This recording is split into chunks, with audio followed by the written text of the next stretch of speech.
بسم اللہ الرحمن الرحیم۔ تمام دیکھنے اور سننے والوں کو یوٹیوب چینل دلچسپ ویڈیوز کی طرف سے دل کی اتھاہ گہرائیوں سے محبت و برا سلام پیش کرتے ہیں۔ السلام علیکم ورحمۃ اللہ وبرکاتہ۔ دعا ہے کہ رب کائنات تمام ناظرین کی مشکلات کو، پریشانیوں اور دکھ تکلیفوں کو دور فرما کر راحت و سکون نصیب فرمائے اور ہمارے بیماروں کو شفا اور فوت شدگان کی بخشش و مغفرت فرمائے، آمین۔ دوستو، آج کی ہماری یہ ویڈیو بھی ایک نئی اور منفرد حکایت پر مبنی ہے اور یقیناً ہمیں ہر حکایت سے کچھ نہ کچھ سبق سیکھنے کو ملتا ہے۔ تو بلا تاخیر آج کی اس ویڈیو کو شروع کرتے ہیں اور جانتے ہیں کہ اس حکایت میں ہمارے لیے کیا سبق پوشیدہ ہے۔ بعض حضرات سے یہ حکایت بیان کی جاتی ہے کہ ہم نے اپنے پڑوسی سے بھنا ہوا بکری کا ایک بچہ کھانے کے لیے خریدا تو اچانک ایک فقیر آ گیا۔ ہم نے اسے اپنے ساتھ کھانے میں شریک کرنے کے لیے بلایا تو اس نے ایک لقمہ لیا اور اس کو اپنے منہ کی طرف لے جا کر پھینک دیا اور ہم سے الگ ہو گیا اور کہنے لگا کہ ایک وجہ ہے جس نے مجھ کو اس کھانے سے روکے رکھا۔ ہم نے اس سے کہا کہ اگر تم نہیں کھاؤ گے تو ہم بھی نہیں کھائیں گے۔ اس نے کہا، میں فقیر آدمی ہوں، میں نہیں کھاؤں گا، تمہاری تو یہی مراد تھی، اس لیے تم لوگ کھا لو۔ پھر وہ فقیر وہاں سے چلا گیا۔ بس اس کی وجہ سے ہم نے بھی کھانے کو ناپسند کیا۔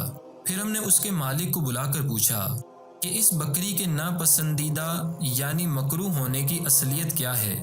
اس نے سچ بولتے ہوئے کہا کہ بے شک یہ مردار تھا اور اس کے نفس نے اس کو اس کی قیمت کی وجہ سے بیچنے پر اکسایا، چنانچہ ہم نے اس کو کتوں کے آگے پھینک دیا۔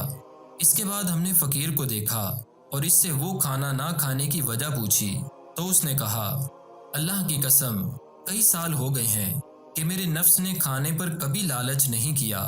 جب تم نے بھنا ہوا گوشت میرے سامنے پیش کیا تو میرے نفس نے کھانے کا بہت لالچ کیا، تو میں اس سے جان گیا کہ کوئی علت اور سبب ضرور ہے، تو میں نے کھانا چھوڑ دیا۔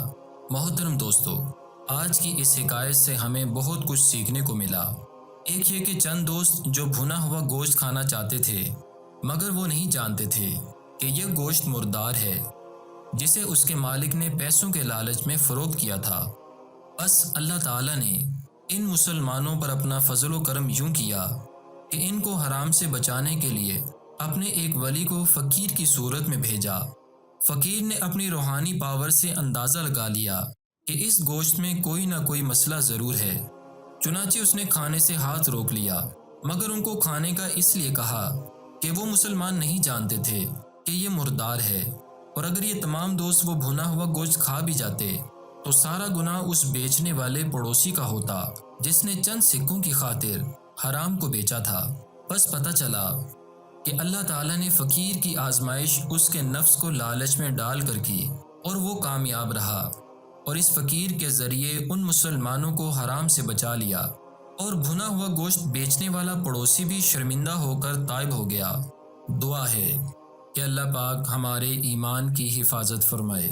محترم دوستو، آج کی اس حکایت سے مزید آپ نے کیا سبق حاصل کیا ہے اور یہ حکایت آپ کو کیسی لگی ہے؟ نیچے کمنٹ سیکشن میں اپنی رائے سے ہمیں ضرور آگاہ فرمائیے گا۔ اگر آپ کو ہماری ویڈیو پسند آئی ہے تو اس ویڈیو کو لائک اور شیئر کریں، اور اگر آپ نے ابھی تک ہمارا چینل سبسکرائب نہیں کیا تو نیچے لال رنگ کے بٹن کو دبا کر ہمارے چینل کے سبسکرائبر بن جائیں اور ساتھ دیے گئے گھنٹی کے بٹن کو بھی پریس کریں۔ اس طرح کرنے سے آپ ہمارے چینل کے سبسکرائبر بن جائیں گے اور ہماری آنے والی نئی اپڈیٹس کا نوٹیفیکیشن بھی آپ کو بر وقت موصول ہوتا رہے گا۔ دعا ہے اللہ پاک آپ کا اور ہمارا حامی و ناصر ہو۔ ایک نئی منفرد اور دلچسپ ویڈیو کے ساتھ پھر حاضر ہوں گے۔ اپنا بہت سا خیال رکھیے گا۔ فی امان اللہ۔